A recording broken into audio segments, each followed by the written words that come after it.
L'obra del complex aquàtic L'Arxila està acabada en un 90% i s'inaugurarà este mes de març.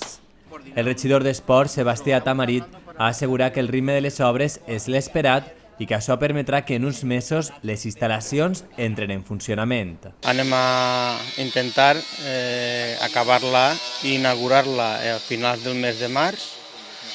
Ja direm pròximament la fetge exacta.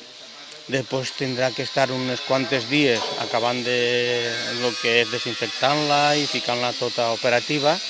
I jo crec que el primer dia del mes de maig ja es començaran les activitats, tant cursells com el tema de lo que són els gimnasis i tota la instal·lació en ple rendiment.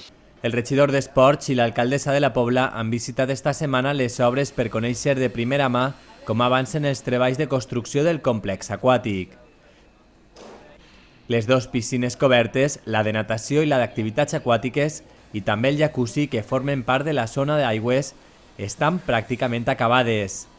També les sales multiusos, la de musculació i la de spinning. Tot apunta a falta dels últims acabats perquè puga entrar en funcionament en els pròxims mesos. Amb aquest estat de les obres, el mes de febrer es posarà en marxa la campanya de preinscripcions. Les persones interessades en apuntar-se podran passar per les instal·lacions per a fer la seva reserva i es prioritzarà els veïns del municipi. Anem a obrir la preinscripció, tot el món, de tota la comarca, se podrà preinscriure, però després, conforme la quantitat de preinscripcions que en tinguen, sempre els ciutadans de la Pobla van a tindre prioritat i ells van a ser el primer, que és una de les demandes que des de la part de l'Ajuntament li havien demanat a l'empresa.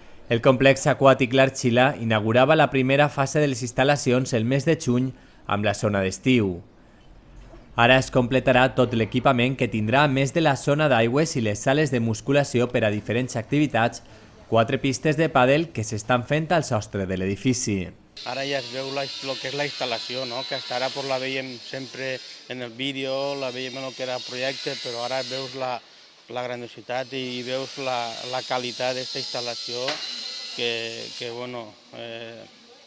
jo crec que la gent ara quan es comença a entrar ja veurà que és una obra, com sempre hem dit, de les emblemàtiques de la Pobla i de lo que jo crec que devem sentir-se tots els poblans contents i orgullosos. Un complex aquàtic que ha estat un dels principals projectes esportius de la legislatura i al qual prompte sumarà també la ciutat esportiva que s'està fent a l'antic poliesportiu.